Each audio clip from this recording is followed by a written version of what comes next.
अष्टवक्र गीता, छठा प्रकरण, सूत्र नंबर 2। महोदधीरिवहाम स प्रपंचो विचिरस्निभ इति ज्ञानम तथेतस्य न त्यागो न ग्रहो लयः। अनुवाद इस प्रकार है, मैं समंदर के समान हूँ, यह संसार तरंगों के समान है, ऐसा ज्ञान है। इसलिए न इसका त्याग है, न ग्रहण है और न ही इसका लय है। तो पहले सूत्र में हमने आकाश और घट का उदाहरण समझ लिया। अब आगे उसी बात को अष्टवक्र जी, किस बात को, कि मैं अनंत आत्मा हूँ और यही ज्ञान है, न त्याग है, न ग्रहण है, न लय है, इसी को और स्पष्टता से समझाने के लिए, इजी से हमको समझाने के लिए समंदर और लहर का उदाहरण देते हैं। तो इस लहर और समंदर दोनों एक ही तत्व के हैं, तो हमें अद्वैत यहाँ पे ठीक से समझ में आता है और यह अद्वैत को ठीक प्रकार से दर्शाते हैं। तो यहाँ पे राजा जनक कहते हैं कि मैं आत्मा होने से समंदर के समान हूँ और ये जगत प्रपंच जो है ये मेरी ही लहरों के समान है। मेरी मतलब समंदर की लहरों के समान है। तो यहाँ पहले में आकाश और घट लिया था, तो यहाँ घट की जगह लहर और आकाश की जगह समंदर या महासागर कहा गया है। तो पिछले श्लोक में क्या कहा था, तू घट में रहते हुए आकाशवत हो जा। और यहाँ क्या कह रहे हैं अष्टवक्र जी, कि तू समंदर है, समंदर के समान है बोला है, पर समान क्या, तू समंदर ही है। भले ही तू अपने आप को लहर समझ लेता है, पर तू है तो समंदर ही।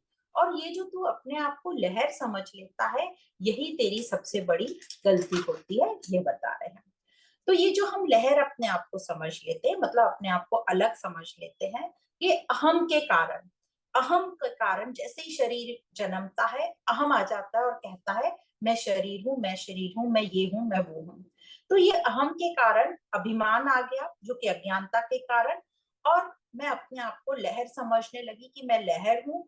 और लहर अपने आप को और भी ज्यादा उसको अभिमान आ गया कि मैं कितनी सुंदर हूँ, मैं कितनी उछलती हूँ, कूदती हूँ, इस समुन्दर की शोभा तो मुझसे ही है, और इतराने लगी। पर इस बात को, ये लहर को हम कैसे समझते हैं, अष्टवक्र जी कह रहे हैं इस प्रकार को, इस लहर को इस प्रकार समझो कि लहर भी क्या है। क्वेश्चन पूछो, लहर भी क्या है? लहर भी समंदर ही है।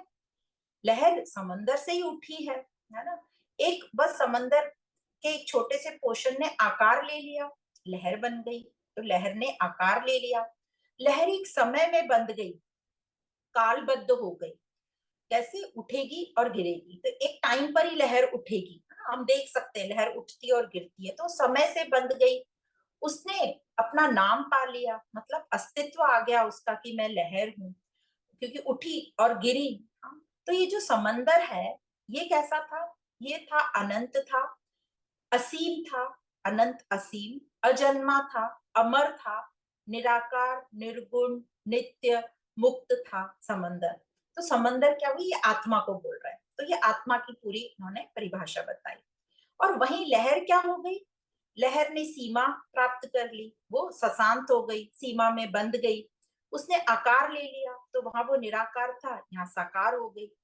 फिर सगुण, उसमें गुण आ गए, तीनों गुण आ गए, रजोगुण, सत्वगुण, तमोगुण। वहां पर आत्मा निर्गुण बोल दो या गुणातीत बोल दो।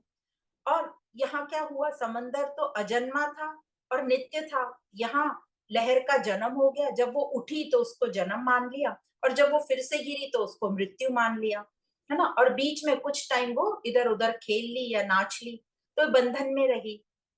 तो जो अजन्मा अमर था समंदर, जो देह रहित था, उसने देह ले लिया।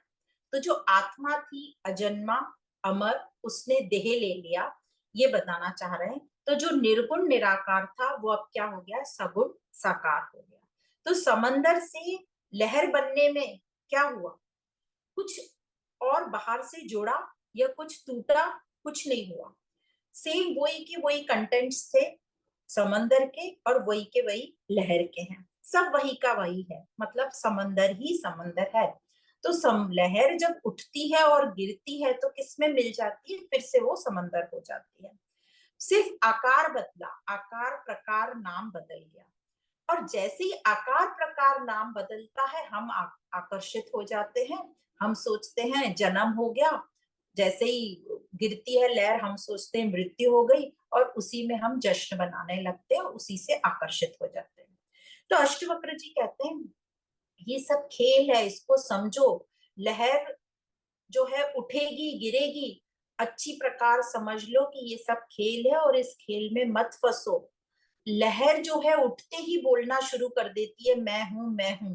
हाँ, और ये मैं ही दुख का कारण बन जाता है। तो अष्टवक्र जी कह रहे हैं अरे भाई तू समुंदर ही है, और समुंदर ही सत्य है, मतलब आत्मा ही सत्य है, और समुंदर ही अनंत है। तो आत्मा ही सत्य नित्य और अनंत है। और जो लहर है जो तू अपने आप को समझ रहा है वो अनित्य है, मतलब ये जो देह जो तू समझ रहा है अनित्य है। ये प्रपंच है, प्रकृति है, तथ्य बोल सकते हैं। और जो हम जो तू मैं से बोल रहा है कि मैं हूं मैं हूं, जो तू चिल्ला रहा है, लहर चिल्ला चिल्ला के बोल रही है मैं हूं मैं हूं, समंदर कभी चिल्ला के नहीं बोलता कि मैं हूं। तो ये जो अहम है ये मिथ्या है, मैं। तो भले ही तू लहर समझ अपने आप को, तूने देह बना ली, चलो मान लिया तुझे देह मिल गई, अब क्या करें, हमें तो देह मिल गई, हमारा क्वेश्चन है। तो ये बोल रहे हैं अष्टवक्र जी भले ही तुझे ये देह मिल गई, भले ही तू लहर बन गई, ये तो प्रकृति का खेल है, संयोगवश मिट्टी से खड़ी होती रहेगी शरीर और गिरता रहेगा, इसमें तू कुछ नहीं कर सकता। पर तू है तो आत्मा, ये समझ ले ये सब माया का खेल है, ये सब प्रकृति में चलता रहेगा, देह मिलती रहेगी, पर ये समझ ले कि तू तो आत्मा ही है, तू तो समुद्र है ही। इस बात को ठीक प्रकार से समझ ले, यही ज्ञान है। इतना अष्टवक्र जी ने बोला। अब यह भी समझा रहे हैं कि जो लहर है वही तो समंदर है। लहर क्या है, किसका हिस्सा, कैसे बनी लहर, समंदर से ही। तो जब लहर और समंदर एक ही हैं, तो किसका त्याग किसका ग्रहण और क्या लय होना है। समंदर अपने को ही कैसे त्यागेगा, अपने को ही कैसे ग्रहण करेगा, अपने आप को हम अपने आप से कैसे त्यागेंगे ग्रहण करेंगे, या अपने आप में क्या लय होंगे, हम तो लय हुए पड़े हैं, ऐसा अष्टवक्र जी कह रहे हैं। पर अज्ञानवश हम लहर जैसे ही उठती है, मतलब जैसे ही शरीर जन्मता है, हम क्या मान लेते हैं कि ये तो कुछ नया ही अजूबा हो गया है, परिवार में कोई नया पैदा हो गया, नया शरीर जन्म ले लिया है। तो देह के आने पर, देह के जन्मने पर एक बड़ा हम प्रसंग मान लेते हैं, उसको बड़ी बधाइयां बांटते हैं, खुशियां मनाते हैं, ढोल नगाड़े बजते हैं। और मृत्यु होने पर उसी को हम बहुत दुखद मना लेते हैं कि बड़ा ही बुरा हुआ, बड़ा ही बुरा हुआ। तो अष्टवक्र जी कह रहे हैं ये सब झूठ है, इसको झूठा कर, इसको झूठा तू मान ले। जन्म झूठा है, मृत्यु झूठी है, पर जन्म तो होता है, जन्म कैसे झूठा हो गया। तो फिर से वो यही बता रहे हैं सिर्फ समंदर ने ही तो आकार लिया था, और कुछ भी नहीं हुआ था, उसमें कोई अलग से कोई चीज जुड़ी नहीं थी, नहीं निकली थी। तो है तो समंदर ही, आकार लेने के पहले भी वो समंदर था, और गिरने के बाद भी वो समंदर ही रहेगा। तो वैसा ही था वो, उसमें कुछ भी नया नहीं आ गया है, इसलिए वो झूठा है।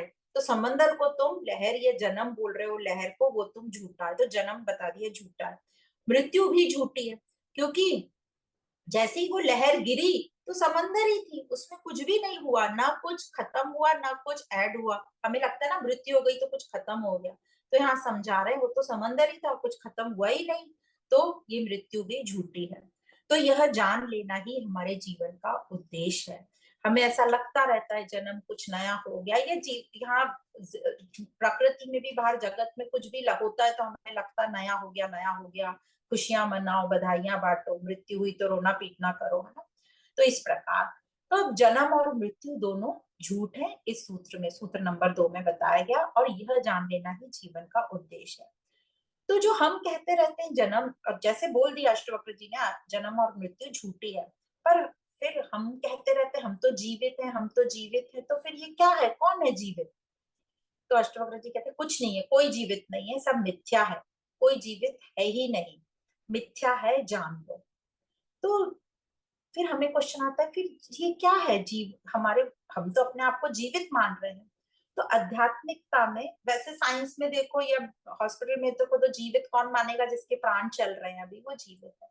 पर अध्यात्म में कौन जीवित है, वही कहलाएगा जीवित अध्यात्म में जो ये सब जो झूठ है मिथ्या को नकार दे, जो अहम को जान गया कि मिथ्या है वही जीवित है, और वही मुक्त हुआ। तो श्लोक भी आता है ना, मैं जीव इति ज्ञात्वा स जीवन मुक्त उच्यते। मैं नहीं हूं, ये जानने के बाद ही वो जीवन मुक्त हो गया। तो जो हमें जीवन मिला है, अब ये जीवन तो हम जी रहे हैं, हमारा आप बात कर रहे हैं, उसका क्या करें? तो अभी हमारे लिए तो ये अहम झूठा नहीं हुआ ना, इसलिए हमें ये जीवन लग रहा है। जिसको ये जो हमारा जन्म से मृत्यु के बीच का टाइम है, उसको हम जीवन कहते हैं। तो ये जो जन्म और मृत्यु के बीच का समय है जीवन, ये जो समय मिला है, अब इसका क्या करें? तो हमारा अध्यात्म ये कहता है, आध्यात्मिक ज्ञान, कि ये समय है अपने दुखों को हटाने का, है ना। क्योंकि अब क्यों दुख लग रहे हैं हमको? क्योंकि हम अहम को सच्चा मान रहे हैं, मैं को सच्चा मान रहे हैं, और ये दुख हमें हटाना है। क्योंकि हम उसको सच्चा मान रहे हैं, वो सच्चा है नहीं, इसलिए हम दुखी हो रहे हैं। तो ये दुख हमें हटाना भी क्यों है? क्वेश्चन आ सकता है, क्यों दुख हटाएं हम? क्योंकि ये दुख हमें अच्छे नहीं लग रहे हैं, इससे हम बहुत बेचैन हो रहे हैं, हम रोज बेचैन परेशान रहते हैं। तो इसलिए हमें ये दुख हटाना है, क्योंकि हमारा जो स्वभाव है वो कौन सा है? आनंद का है, मुक्ति का स्वभाव है। इसलिए हमें जो दुख है ये अनावश्यक लग रहे हैं, अच्छे नहीं लग रहे हैं।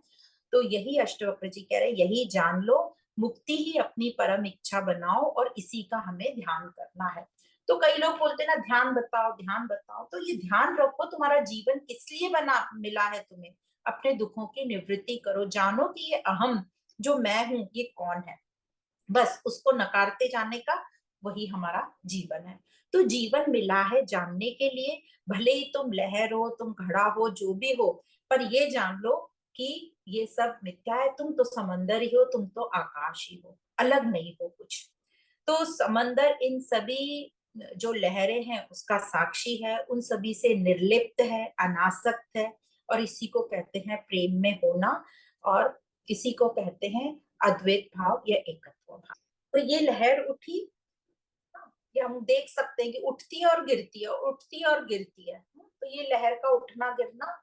और ऐसे ही हम देख सकते हैं कि समंदर में, मतलब सृष्टि में, अनेकों लहरें उठती हैं और गिरती, उठती है और गिरती। और एक बार लहर उठ के गिर गई तो वो समंदर में ही मिल गई, फिर उसका कुछ अतीत का कुछ भी उससे रिलेटेड नहीं, है ना? उठती। अब हम चाहें भी कि कौन सी लहर पहले उठी थी, या जो लहर अभी उठी है इसका अतीत क्या है, हम नहीं जान सकते। इसलिए अतीत में मत जाओ, अतीत को मत देखो, अपना जो अभी जीवन मिला है उसको सफल करने में हम काम करेंगे। तो ये इस प्रकार हमने ये सूत्र नंबर 2 समझा, जहां समंदर और लहर का एग्जाम्पल दिया।